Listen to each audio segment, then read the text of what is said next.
It's an invitation from the Buddha to really explore our own practice with honesty and to see clearly what's going on. And I think that will come clear as we go through the sutta.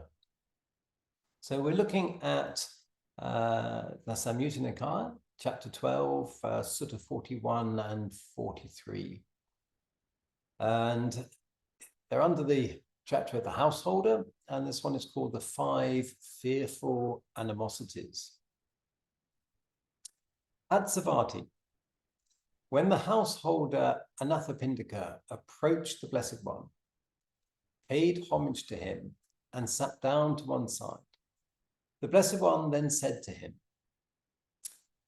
"Householder, when 5 fearful animosities have subsided, a noble disciple in a disciple, and he possesses the 4 factors of stream entry, and he has clearly seen and thoroughly penetrated with wisdom the noble method.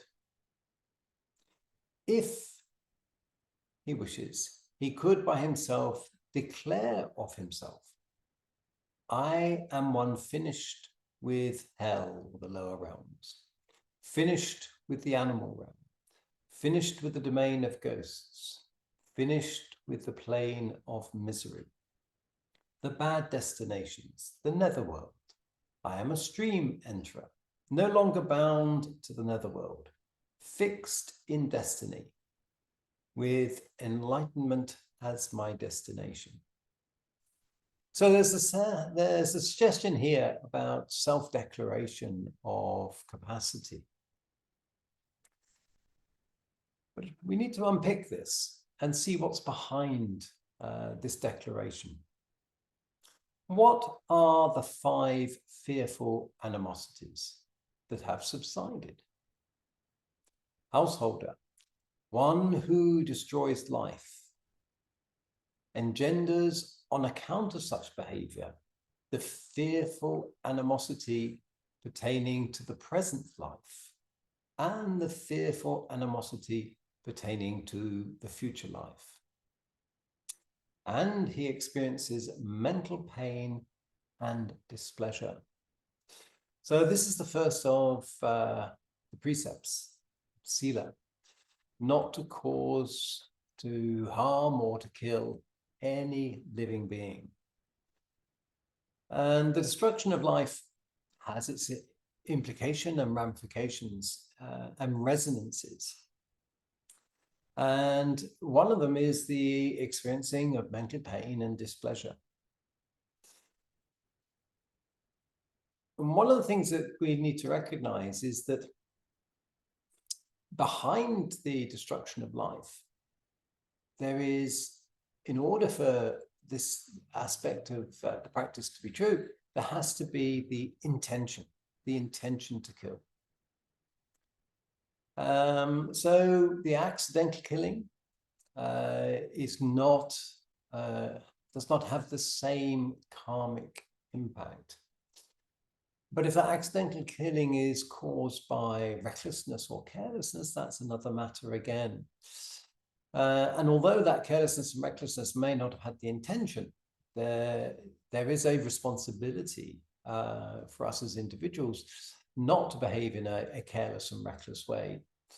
So the invitation is to be present and be aware, and to be aware of our intention. And intention is very important, cetana. It's the most important of the sankharas. It basically gives, if you like, meaning and purpose to the expression of the sankharas.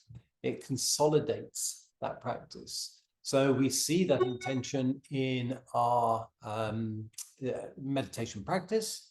Having clarity of intention is very helpful when we sit down to practice. And having intention behind our actions also gives them that consolidation. And intention, seeing clarity of intention is very important because it requires honesty. Honesty to see what is going on, the clear-sightedness.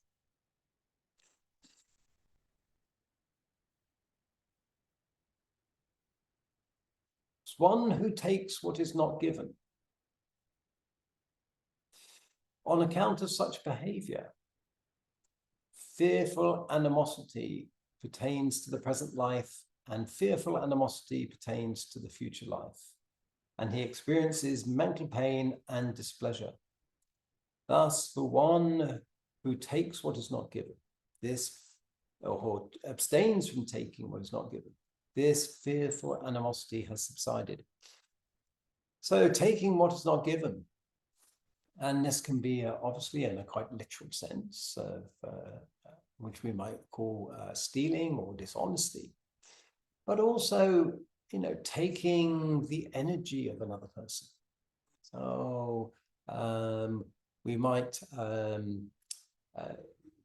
in our exchange and our dialogue with someone, we may find that we're offloading our emotional imbalance through a process of transference onto somebody else.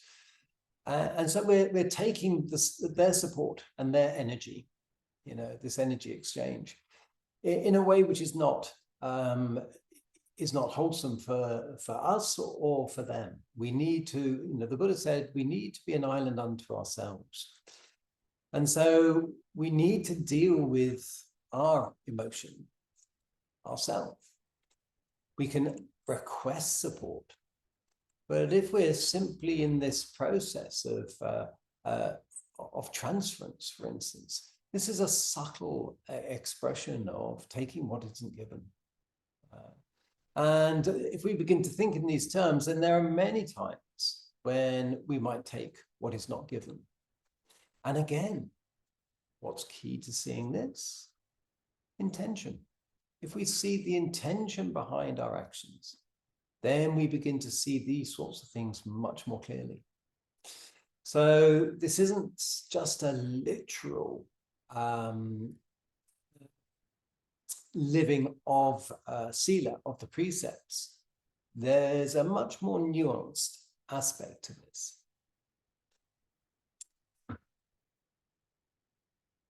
Householder, one who engages in sexual misconduct. On account of such behavior, fearful animosity pertains to the present life, and fearful animosity pertains to the future life. And he experiences mental pain and displeasure. Thus, for one who abstains from sexual misconduct, this fearful animosity has subsided. Well, for a householder, it's not just this concept or aspect of sexual misconduct. It's a process of sensual misconduct. When we're engaging in this, if you like, the sensory world in a way which is perhaps selfish or not thinking of another person or the circumstances, the whole context of our relationship to our sensory experience is the more nuanced, if you like, aspect of this precept. And so, this attachment and indulgence to the sensory realm is something that we can see in a more balanced way as the practice continues. And one of the things that we can explore there is around exploring, if you like, the realm of preferences towards certain experiences, and how that pulls the mind in, pulls the heart in, and can we release and relax and come back from that so that we're in a balanced state. It's not that we shouldn't engage at a sensory level. Of course we should. And it's not that we don't have pleasant experiences. Vedana is a neutral experience. The pleasant experience, unpleasant experience, these are automatic consequences of sensory input. But as the Buddha said, it's the next step. It's this connection between the senses and the sensory experience and tanha, the craving. And as soon as we have this attachment to the way we want experience to be, then this is when this third precept is very helpful. And the way of thinking of this, or the way I like to think of this, is in terms of brahmacharya being not so much about celibacy per se. It's an aspect of this, but brahmacharya being a guarding of energy. And when we're in any of these precepts, but perhaps the sensory one is one that's a classic example, is it's so easy for this then to become an energy, a drain and energy. This attachment, this in engagement at the sensory level. And so when we have this liking and not liking, this wanting or not wanting, this attachment or non-attachment, these are the things which, if you like, drain the energy. And brahmacharya was much more about guarding that energy, not in a way which makes it something that not to be used, but to be used in a balanced way.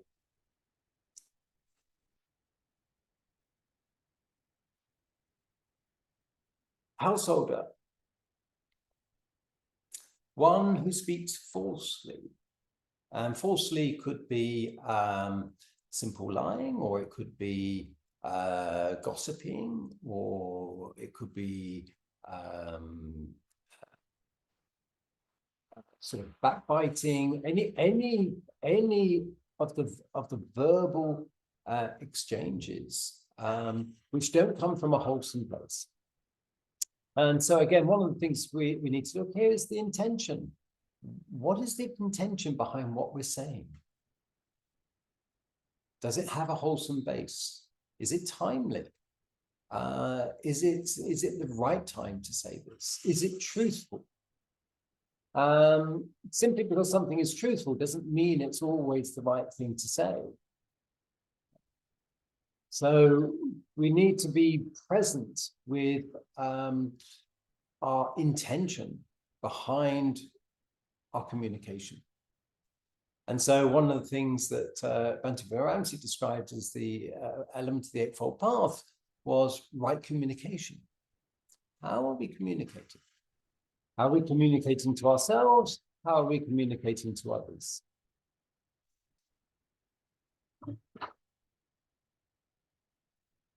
One who indulges in wine and liquor and intoxicants that are the basis for negligence, engenders on account of such behavior the fearful animosity pertaining to the present life and fearful animosity pertaining to the future life. And he experiences mental pain and displeasure. Thus, for one who abstains from wine, liquor, and intoxicants, these are the basis for negligence, this fearful animosity has subsided. So, intoxicants. What are we talking about here? Well, the key word here is negligence. Are we imbibing substances which make us negligent towards the previous four precepts? How does this compound or make more difficult our practice? So these are the 5 fearful animosities that have subsided. So we need an honesty to see within ourselves whether this is true. And it's always very difficult sometimes in our own private life to have the honesty. It's sometimes easier just to sweep certain things under the carpet, and that's not quite there. And so we need this clarity to see about where we are. What are our responses? What are our intentions? What are the 4 factors of stream entry that he possesses? Here, householder, the noble disciple possesses confirmed confidence in the Buddha thus. The Blessed One is an arahant, perfectly enlightened, accomplished in true knowledge and conduct, fortunate knower of the worlds, unsurpassed leader of persons to be tamed, teacher of devas and humans, the enlightened one, the blessed one. So this is recognizing that the Buddha discovered something which is true, real, because it's been touched in our own practice. We've confirmed something through our own practice. This isn't simply an affirmation from faith, but this is something that's been touched and felt. He possesses confirmed confidence in the Dharma thus. The Dharma is well expounded by the Blessed One, directly visible, immediate, inviting one to come and see, applicable, to be personally experienced by the wise. So here's this personal confirmation.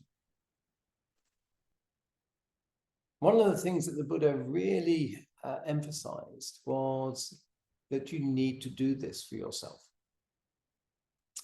And in the Kalama Sutta, he was very clear with people who were confused by all the different teachings that were coming through this town, which must have been perhaps on the crossroads of major highways, and lots of different teachers were coming through. And these people, they approached the Buddha and said, well, which should we believe? And he said, well, don't believe simply because of a teacher's status or what they've said, or that other people have said what they say is true, or simply by their reputation, or, what your family have done in the past, or any of these other influences. But what you find is true for yourself. Test it and see it. And that's the important aspect of the practice for a householder, is to test it and see it.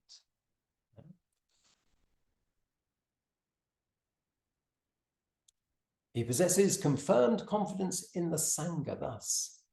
The Sangha of the Blessed One, one's disciples, is practicing the good way, practicing the straight way, practicing the true way, practicing the proper way. That is the 4 pairs of persons, the 8 types of individuals. This Sangha of the Blessed One's disciples is worthy of gifts, worthy of hospitality, worthy of offerings, worthy of reverential salutation, the unsurpassed field of merit for the world. So here, this confirmed confidence, this gratitude in the Sangha, because they're keeping the teaching alive and working, and they're spreading the Dharma. So the 8 types of people, the 4 pairs of persons, the 8 types of individuals, well, these are the various Arya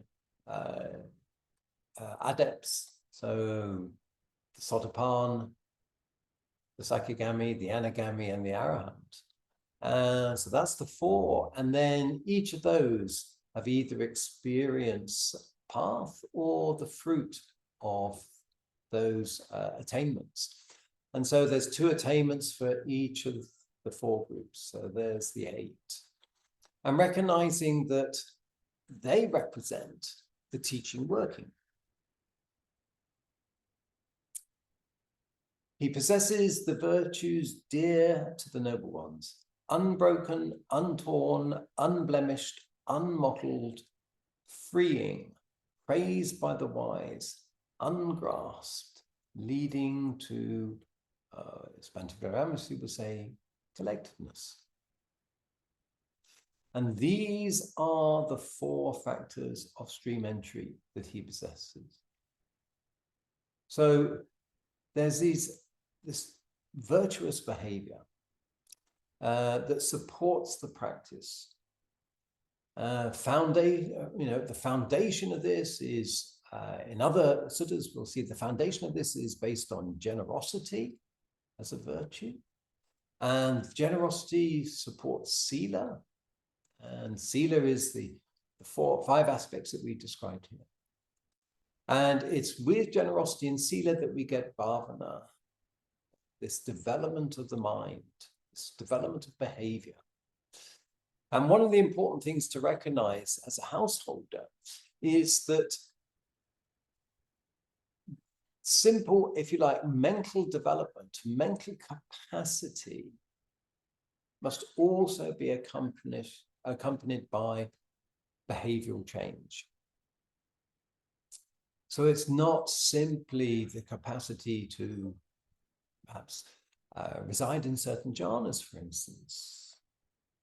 But if there isn't observed to be the behavioral change, then the Buddha would say, well, this is not completely balanced. There were many different styles of meditation which developed different jhanic capacity. But one of the things that's important about the Buddha's teaching is that the way that he chose to teach also brought about behavioral change. Not because certain aspects of behavior are suppressed, which certain styles of concentration meditation can do, but that we have this awareness, this collected awareness, that we see how behavior works, how behavior is conditioned, how the way we choose to respond or react to certain stimuli from the senses has an impact in terms of karmic consequence, or the way the mind begins to crave and to cling, and the habitual tendencies that come through, and the behavior that follows on from that, which come from the patterns of belief and the reaction that we hold as a reflex within us. And so we're being invited by the Buddha to constantly see how these reflexes are triggered and manifest, and to see that the trigger comes from craving. And if we can then develop a relationship to craving through the practice that Bhante Ramsey described, that relationship to craving comes through the 6 R's. Then we begin to see that the downstream activity and downstream behavior that would otherwise have manifested then begins to be held in check, not because it's held, but because the energy that would have fed it has been released with the release of the craving. And so we begin to see a change in behavior, a change in the way that we would otherwise or automatically have reacted or responded in the past. And as that practice develops, so more and more of this behavioral change becomes consolidated. And because we're becoming aware of these links of dependent origination, we're also beginning to tune in much more finely to intention, in Chaitana. So intention becomes very clear in the practice.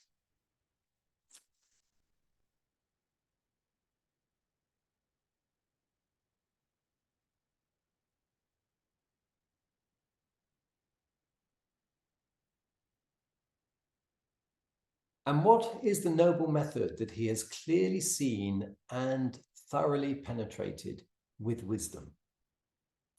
Here, householder, the noble disciple attends closely and carefully to dependent origination itself.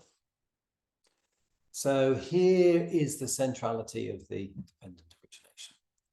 This is such an important aspect of the household life. To see, one of the advantages of the household life is we're constantly got interactions going on all of the time.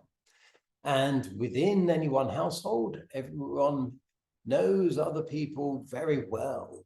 And they know the triggers, and there can be positive triggers and they can be negative triggers. It's almost like we're covered in red buttons and they've all got a number on. And people who know us well, can go, well, I want a 3, a 7, and a 42. And they know exactly how to press those buttons. Now, this is the aspect of being, in a very close relationship with people. But we can turn that around. And we can use this fact to help us turbocharge our practice. Because we can use the fact that people know us so well to help us know ourselves better. So when we see reactions, either, what we might classify as positive reactions or negative reactions, whatever that represents, when we see that, we have the opportunity then to reflect with wisdom. And we need to just reflect back and go, what happened there? What was it that occurred? What was the, perhaps I got angry. What was the step before I got angry? Well, it might have been a feeling of exasperation and my body going tight. And then what happened before that? There was a story in my head, which was, oh, here we go again. This is that. Yeah. Well, what created that reflex? I had this uncomfortable feeling in my body that I didn't like. And what was before that? There was that annoying noise. And as we reflect more and more, then we begin to see, so there was that sensory input. And I had that reaction, which I tend to always have towards that sound. And that started that story going off. And then my body felt this way. And then it started to escalate because there's a lot of rumination in my mind about that. As we begin to see these play out, we begin to see the patterns. Those patterns we see, that is dependent origination. So in household life, we have many opportunities to see this playing out each day. We could see that as a burden, or we could see it as an opportunity. Here, in the context of a householder, the Buddha is saying, we need to turn this into an opportunity. And what is the noble method that he has clearly seen and thoroughly penetrated with wisdom? Here, householder, the noble disciple attends closely and carefully to a dependent origination itself thus. When this exists, that comes to be. With the rising of this, that ceases. When this does not exist, that does not come to be. With the cessation of this, that ceases. So, there's a little bit of a trap here. Because in the example I gave you, it's very easy to go, if you don't make that noise, I won't feel this way. And at a face level, that sounds like, well, if this arises, that comes to be. But when this ceases, that ceases. So just don't make this noise. But that's not what the Buddha is describing. The Buddha isn't saying, try to control the external environment. The Buddha is saying, look at the internal environment. So the noise arises, you have no control over it. Maybe you feel you do, but sooner or later something's going to arise. So then, where is the control? Well, the unpleasant feeling comes up because of that noise. Well, there's not much we can do about that, because as soon as we have contact with that noise, contact, feeling, and perception arise at the same time. Yeah? They're concomitant. So we've got the unpleasant feeling. That's going to be a reality. But then we've got the next step. And the next step is our I like it, I don't like it mind. And this, the Buddha says, we do have control over. Because what's really important here is the first person pronoun. I like it. I don't like it. What this represents is taking this unpleasant feeling personally. Now, where has the Buddha described this as being the most important link? Well, if we move temporarily to sort of 43 here, just over the page. Bhikkhus, I will teach you the origin and passing away of suffering. Listen to that and attend closely. I will speak. Yes, Venerable Sir, the Bhikkhus replied. The Blessed One said this. And what bhikkhus is the origin of suffering? In dependence upon I and forms, I consciousness arises. The meeting of the three is contact. With contact as condition, feeling comes to be. With feeling as condition, craving. This is the origin of suffering. So here we have aspects of dependent and origination laid out. So what part of this is actually the origin of suffering? Because there's a whole process being described. Well, the Buddha then goes on to describe all the other 5 senses, including the mind. So that's the six senses in total. And what bhikkhus is the passing away of suffering? In dependence upon the I and forms, I consciousness arises. Well, that's the same as before. The meeting of the three is contact. That's identical. With contact as condition, feeling comes to be. Okay, so that's identical as well. With feeling as condition, craving. Well, hold on a moment, isn't this all the same? But with the remainderless fading away and cessation of that same craving comes the cessation of clinging. And if we go all the way through that paragraph, this is the passing away of suffering. So the difference here isn't that there isn't any craving, but that when craving arises, there's the remainderless fading away and cessation of that same craving. So you'll know in the practice, that in practice, that as we begin to develop the different levels of understanding and knowledge, we become more and more sensitive to the arising of craving. And even if we move up into the higher stages of infinite consciousness and nothingness and neither perception nor non-perception, we're still releasing away from the arising of craving, even if it's very subtle. So we can see the cravings there, but we're learning to release away from it. So here, sort of very clear, it's at this link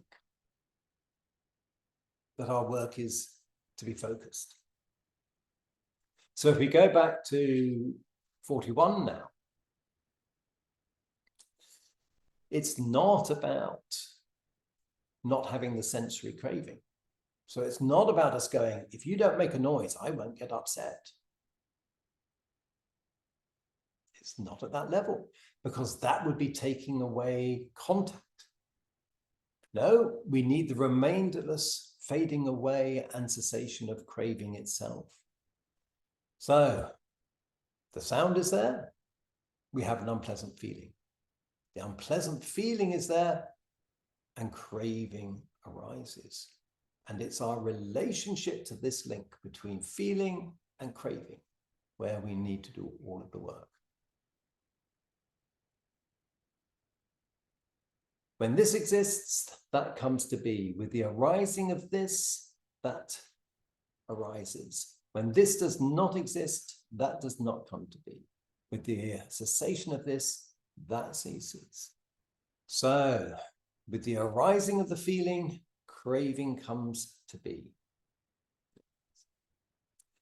When the feeling doesn't arise, craving doesn't arise. That's fine. Okay.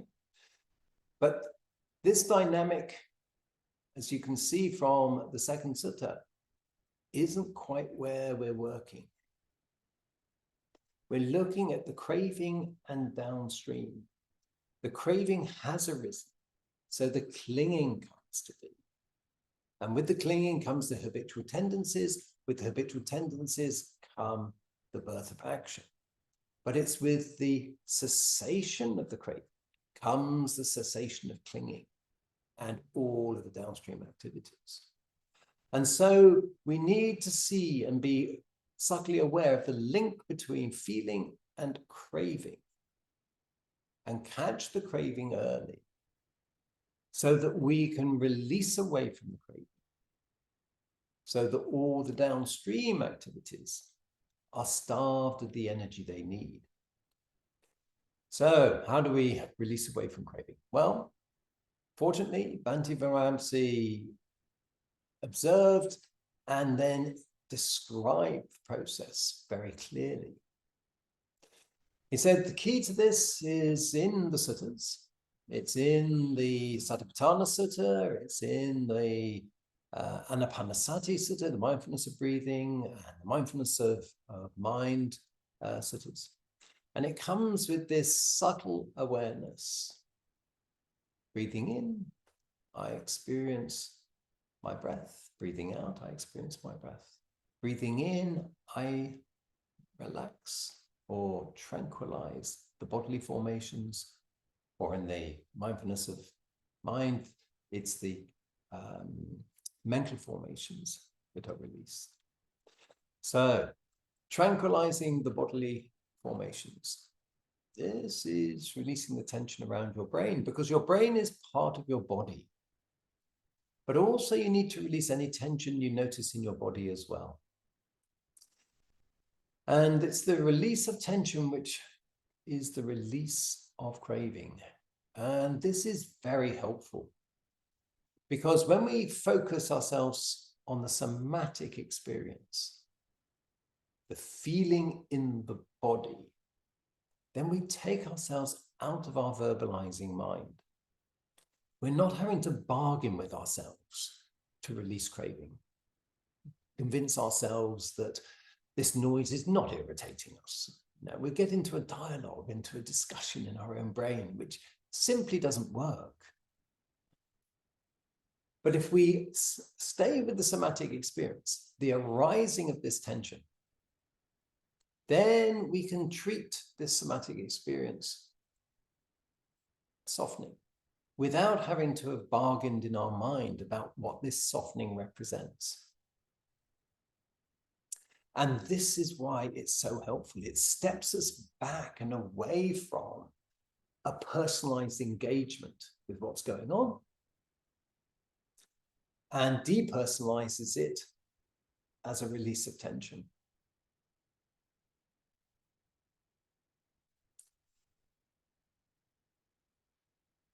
When this does not exist, that does not come to be. With the cessation of this, that ceases.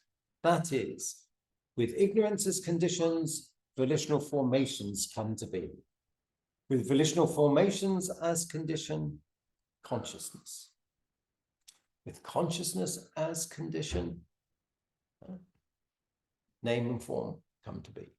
With name and form as condition, the six sense bases come to be. With the six sense bases as condition, contact comes to be. With contact as condition, Vedana comes to be. Feeling. With feeling as condition, craving comes to be. With craving as condition, clinging comes to be. With clinging as condition, the habitual tendencies come to be. With habitual tendencies as condition, the birth of action comes to be. And with the birth of action, such is the origin of this whole mass of suffering. But with the remainderless fading away and cessation of ignorance comes the cessation of volitional formations. With the cessation of formations, volitional formations, the cessation of consciousness. With the cessation of consciousness, the cessation of name and form. With the cessation of name and form, the cessation of the six sense bases. With the cessation of the six sense bases comes the cessation of contact. With the cessation of contact comes the cessation of feeling. With the cessation of feeling comes the cessation of craving. With the cessation of craving comes the cessation of clinging. With the cessation of clinging comes the cessation of habitual tendencies. And with the cessation of habitual tendencies comes the cessation of birth of action.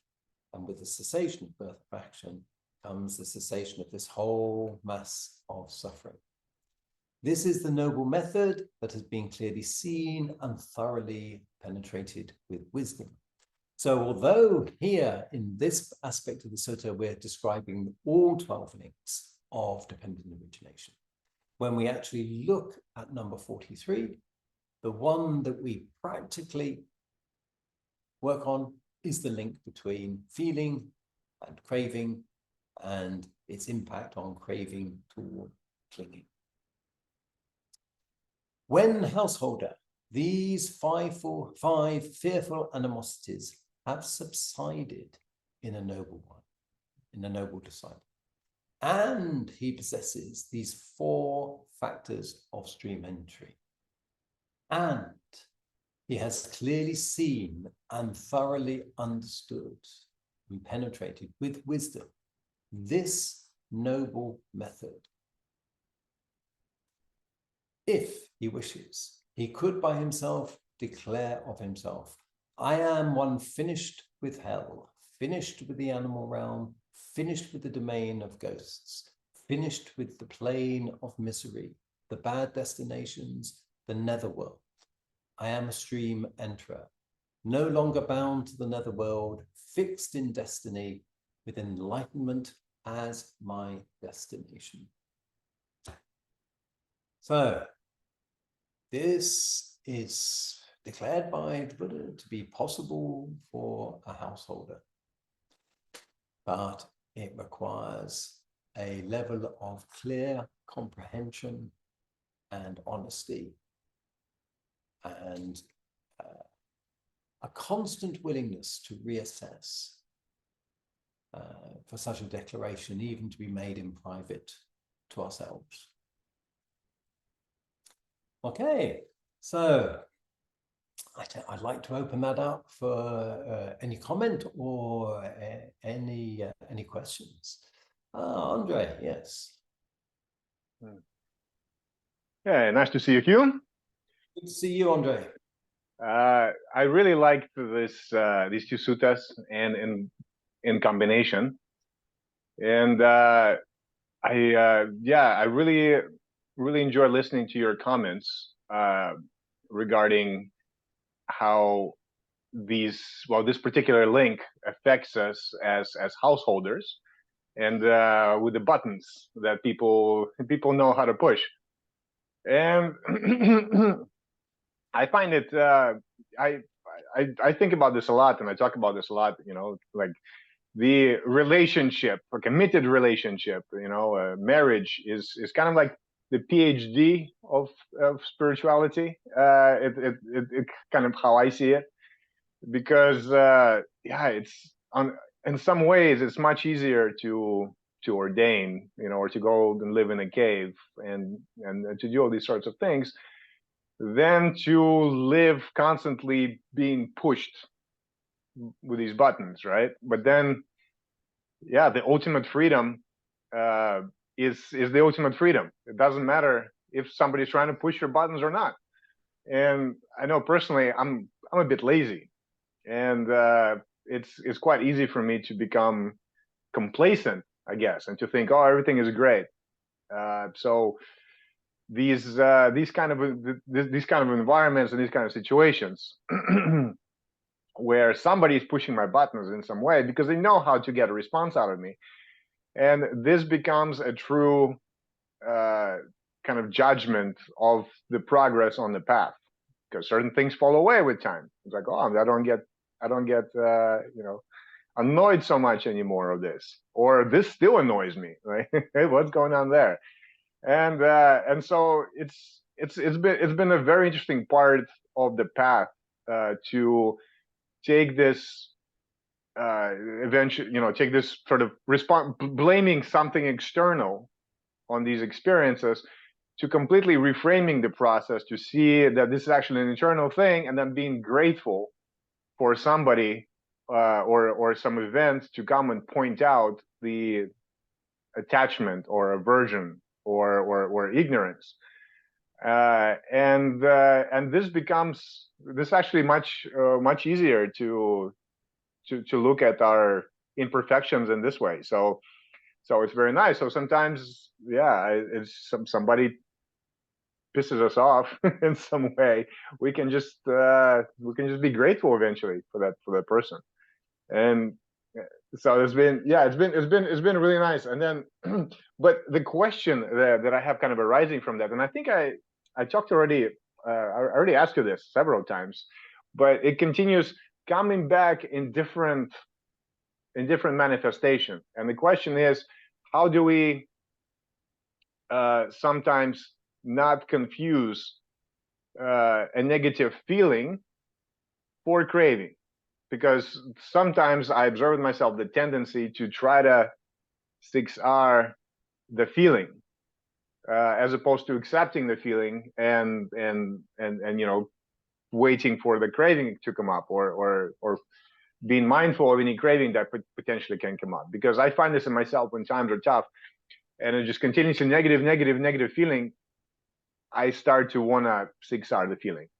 So how do we do that? Well, one of the ways to recognize is that what we 6R is the presence of tension.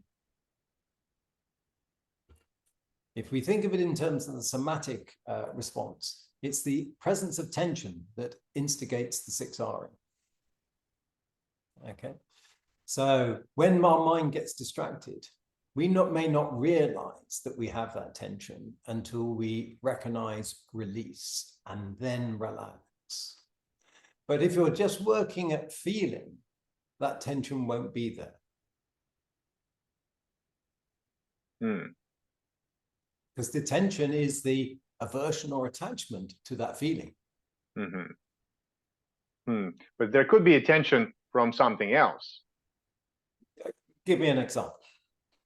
Well, generally speaking, these difficulties arise when already there has been a lapse in mindfulness, and certain things came up all together, and it's no longer just one thing that's coming up. It's actually now a kind of a mind state, because there's several things happening at the same time, and now it becomes harder to distinguish what is causing what. So then we're not looking for a primary cause. We're looking for the presence of tension or craving.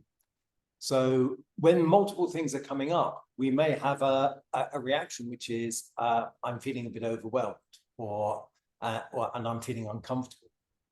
But these are all about I. The first person has now come in. And if we think of craving as an expression of taking any experience personally, it's the manifestation of the I.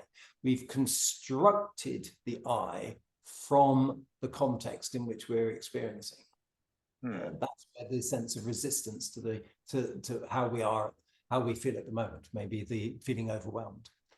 And so it's that we're 6R. It doesn't mean that the issues then disappear. No, absolutely not. And in the trivial example I gave, the background, the noise that instigated that reaction will still be there. But then we're in a much more balanced place to go and, either address the noise or whatever that noise represents, or to remain in balance if the source of the noise is not under our control. So it's the craving that we are always working with, but it can seem like we've got craving under control, but things are just conspiring against us. Yeah. Building a sort of head of pressure. But that conspiring against us is we need an us to conspire against. Right. So there's the subtle presentation of me. So that would be a good place to, yeah, because sometimes it almost seems like there is a happening of contemplation of the First Noble Truth, whereas suddenly, there could be a day or a few days where everything is just seeing dukkha in everything, right? It's not just one thing happening. Dukkha in everything doesn't mean that you're feeling dukkha. Yeah, but it's very easy in those situations it's like everything is just very sticky, right? So it's very, like, the craving is just much more dangerous in these times, and it's just we have to, and then it's easier to lapse in mindfulness. So in this situation, with the, because it doesn't really matter what particular craving was. It's like anything can arrive out of anything. So in this situation, would a good object to siksar would just be, where is my sense of self in this? Where am I taking this personally? Would that be a better place to start? Let me pick up a couple of things you said there. You said everything gets sticky, and I liken this to, we've dipped our fingertips in the honey pot. Now, when we've got honey on our fingers and don't know it, the whole world feels sticky. Mm-hmm. And we can't determine whether it's our fingers that are sticky or the world, because our only interface with the world is through the fingertips. Mm. Okay, so then we need to pop the fingers into a little bit of warm water, and we come out and we suddenly realize it's not the world that was sticky, but our fingers. Yeah. So when things feel sticky, we need to do the equivalent of putting our fingertips in the warm water, so that we can check in and reevaluate, if you like, the way things are. So whenever we feel that head pressure, if that sort of building of pressure, then that's when we've developed, if you like, a sense of resistance. You need resistance in order to build pressure. Otherwise, there's no pressure. Things just move. And that resistance is a subtle wanting the world to be a way that it's not. So we're exerting a preference on the world. And one of the ways of describing this practice is a practice of no preference, not trying to shoehorn things to be a particular way.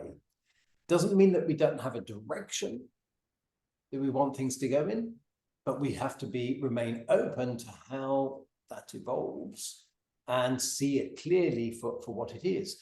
And we may choose to say, don't turn left, turn right.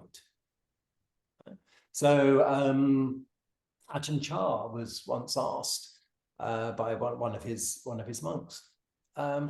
He said, "I'm a bit confused. That person, you told that person to do that, but you told that person to do the opposite." And Ajahn Chah said, "Well, you've got to realize that what's happening here is I've got two blind people walking down a road. One is veering off into the ditch to the left, and one is veering off into the right. And I'm trying to get them to walk down the road. And so if you only hear what my advice to them, you'll hear me tell one, turn right.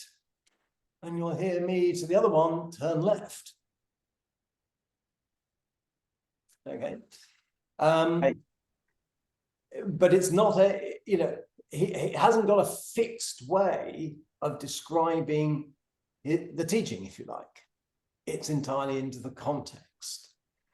And we may find that we're in a situation where we need to say to someone, no, it doesn't need to be in that direction. It needs to be in this direction. But Ajahn Chah would say he would say in that context, I can only tell the person to turn right. If he insists on falling in the ditch to the left, there's nothing I can do. And the Buddha had also this in a sutta when he was he said to someone who was asking a similar question, how would you about the advice and his teaching? And he said, well, if I was describing the way to Rajagaha from here, wherever he was, I would explain, you go down this lane to this village, and from this village, you walk down this lane to this town, and then you'll come to Rajagaha. And if the person then goes down the lane and doesn't go through the village, but goes somewhere else, this is not my responsibility. I have guided to the best of my ability. It's up to the individual whether they follow that guidance. And that's it. And sometimes we take on the responsibility of the person getting safely to Rajagaha. And that's an inappropriate level of responsibility. That's not our task, if you like. It's not something that we control. It's out there again. We can only control what's within ourselves. So if we feel this pressure, the question is, what's going on within me? And what's the Buddha saying is, there will be a subtle craving, a wanting things to be a particular way, perhaps, or a not liking the way it is.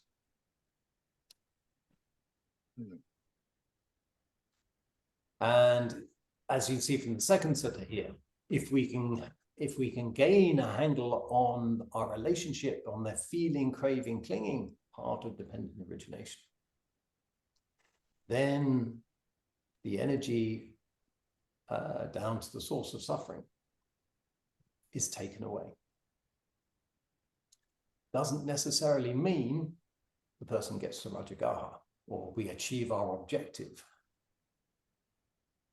Okay. But that the aspects of that might not be in our control. I want to add that to Andrew, he was asking question on when to do 6R, whether to do 6R or not. Just I can tell that whenever our mind gets tightened, if you feel tightness in your mind, then you can relax and come back to smile.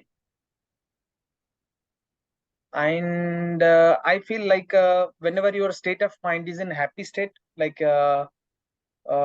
advise for students to continue to keep this gentle smile, like Buddha smile on your lips, in your eyes, in your mind.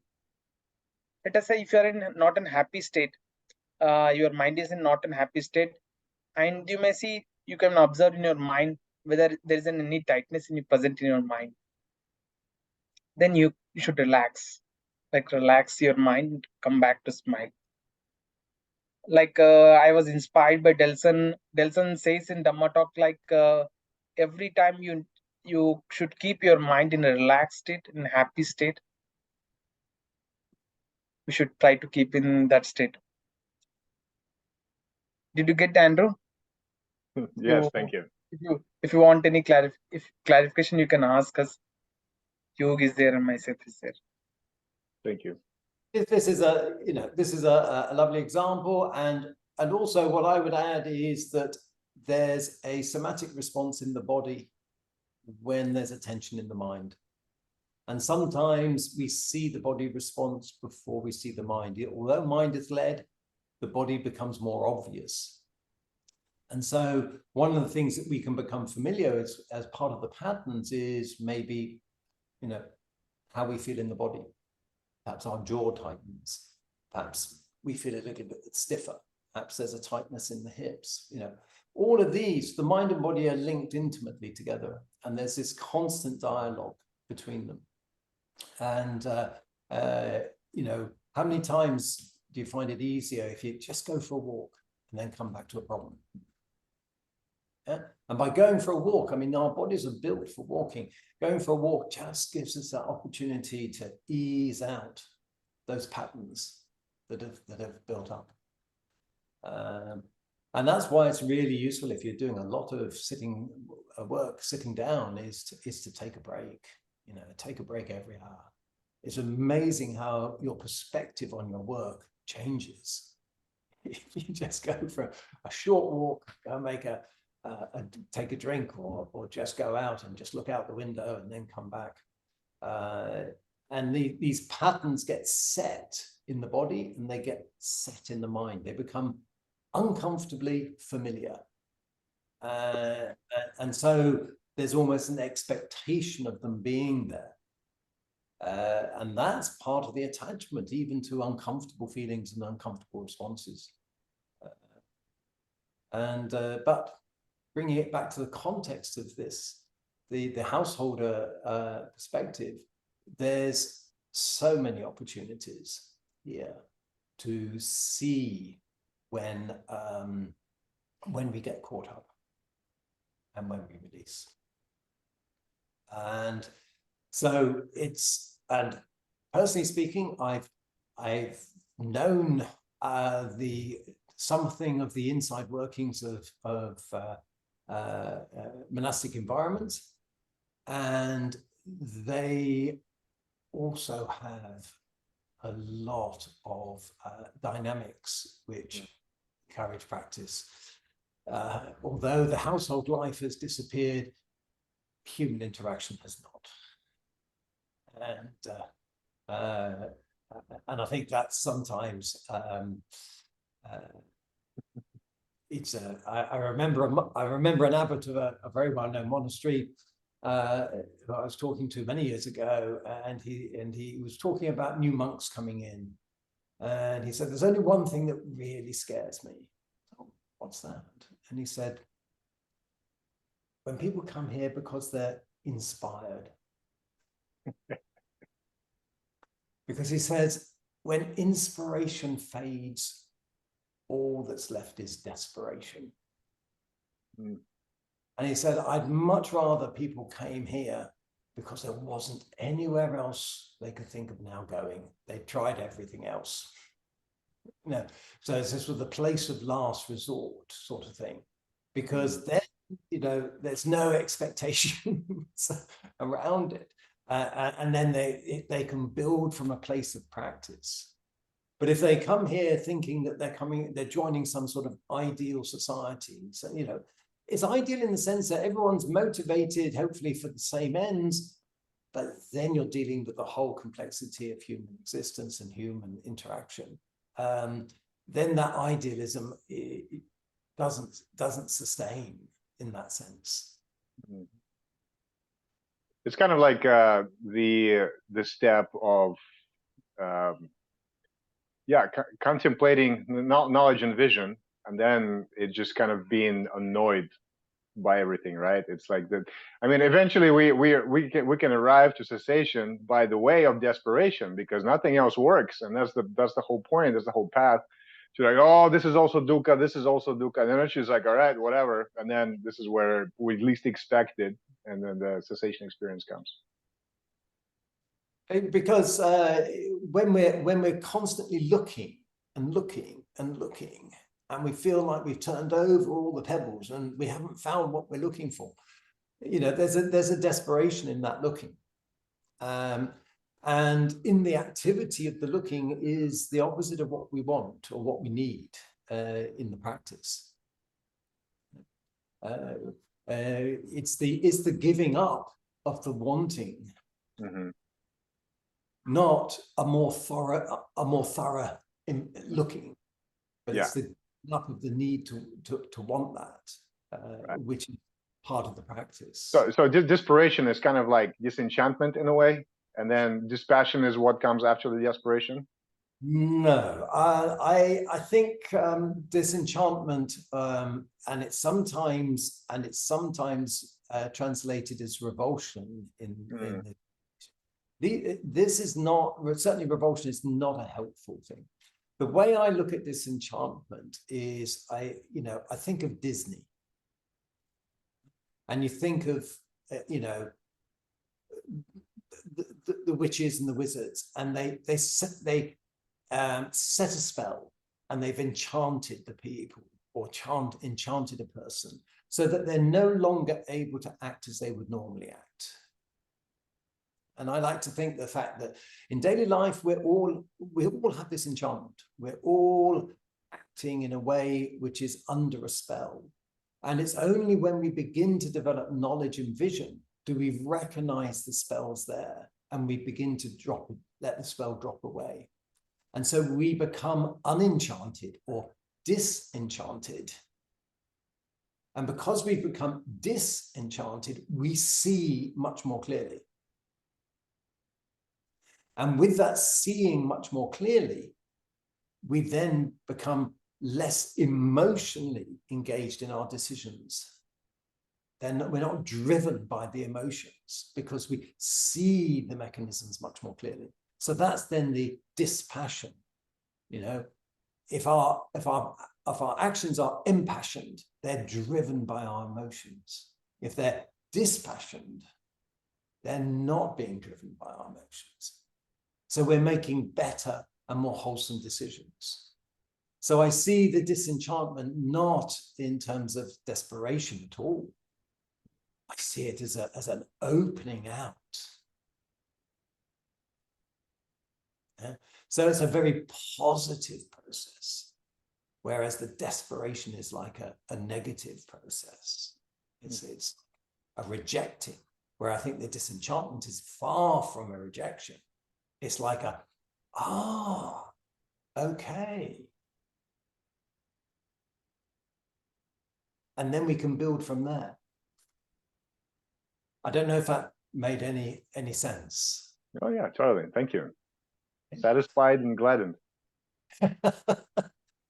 Well, this is the difference between knowledge and vision, and then knowledge and wisdom. The knowledge is understanding the process. So this is the method that the Buddha alluded to here. This is the method that we need the knowledge to understand the method. But then we need the personal experience, the vision, to drive the behavioral change. So that's the knowledge and vision that then leads to dispassion, which then leads to disenchantment, and then leads to dispassion. And those are the seeds for knowledge and wisdom. Wisdom is knowledge of liberation. How we become free. Please add in anyone on that.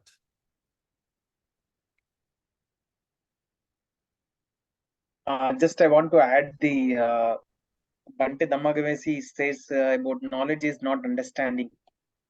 Knowledge is not equal to understanding. There is one video, I think you may remember, like he's an guy who made his cycle turn left, like he has made the cycle with a tool that whenever we turn the left, the wheel turns right. Whenever it turns right, it turns left. In that example, what he says is, we know that when we turn left, it turns right. When we turn right, it turns left.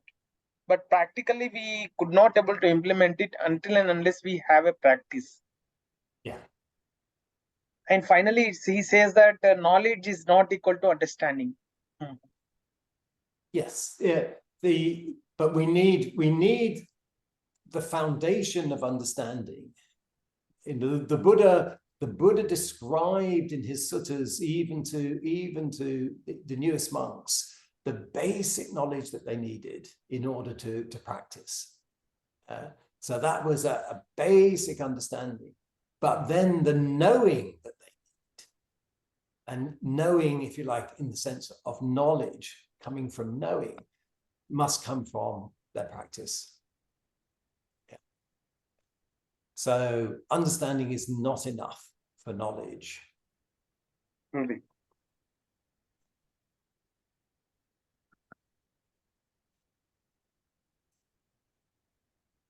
Anything else come to mind, May?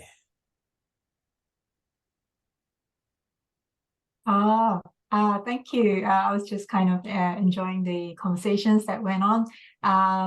But also, thank you, Hugh, for, I think in today's talk, you mentioned honesty several times, which I like and I really appreciate. I wonder if that were paired with humility to a certain extent, and also constantly having a childlike, what's the word, mindset. So I bring to mind, you know, I know sometimes feels like Bhante, Vimalamsi and Sister Kema like kind of joking, saying like, especially Sister Kema, she likes to joke and say, you know, I'm actually, you know, the first digit of my age plus the second digit of my age, and that's my actual age. I know it sounds almost like a joke, but if I were to think about it, if we could couple our daily practice with honesty, some sense of humility, and some manner of, you know, taking everything that comes to the mind, pleasant, unpleasant, whatever, is just like how a child would take those sensory experiences, then what if that grounds our practice, and our progress becomes smoother? And also in yesterday's session, I mentioned grounding as well, and Sister Kema was quite good in that. There's a reason why that's, for me, I find important in my practice, because I have seen way too many practitioners, whether friends or people that I don't personally know, that get carried away with just, yeah, all sorts of things, you know, and then it's just too easy, and I see it in my own practice as well. It's just too easy for that tiny little ego to seep in without us even realizing it, and without us even knowing it.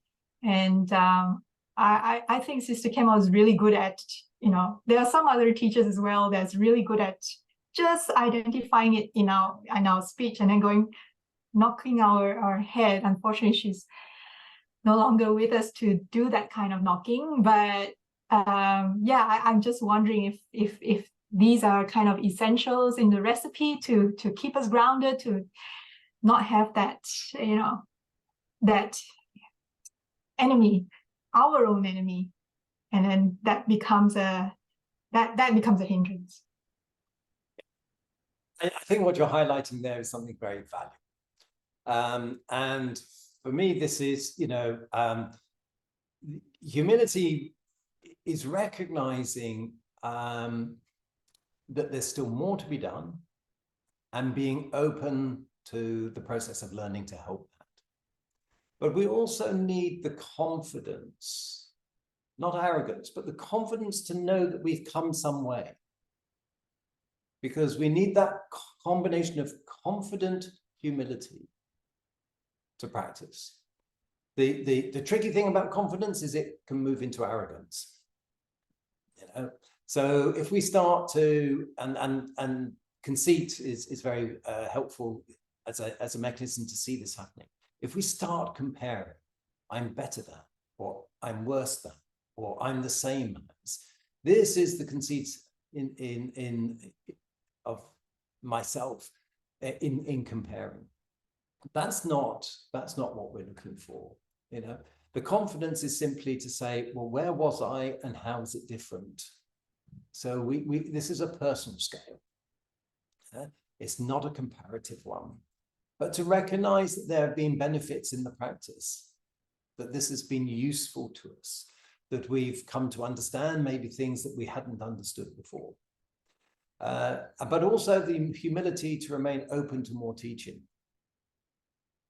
And to recognize that there's more to be done. So humility is very different to being self-deprecating. You know, oh yeah, I'm not an arrogant. That's not going to be very helpful. Yeah?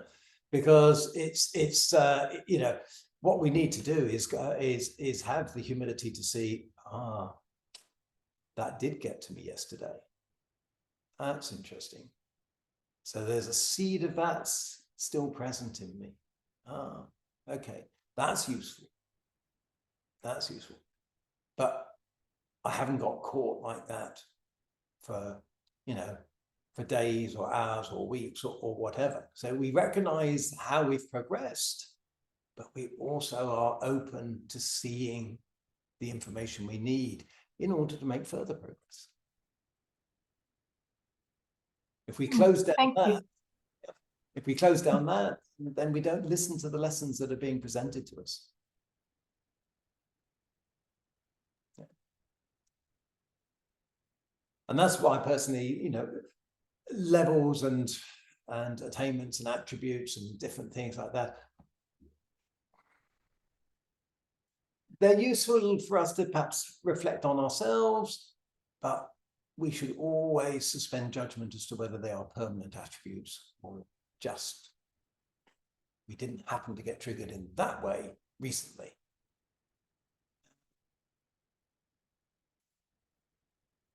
Okay, anything else anyone else would like to add? Jay and Pia, yeah, anything you'd like to add?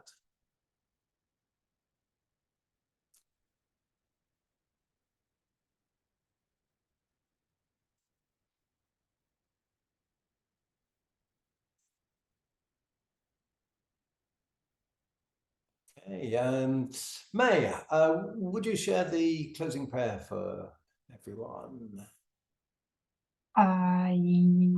Yes, just a minute.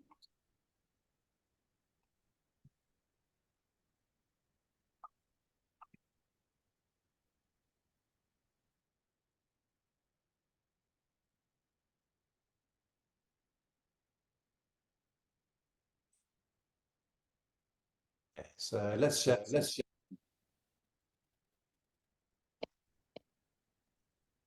May suffering ones be suffering free, and the fear struck fearless be.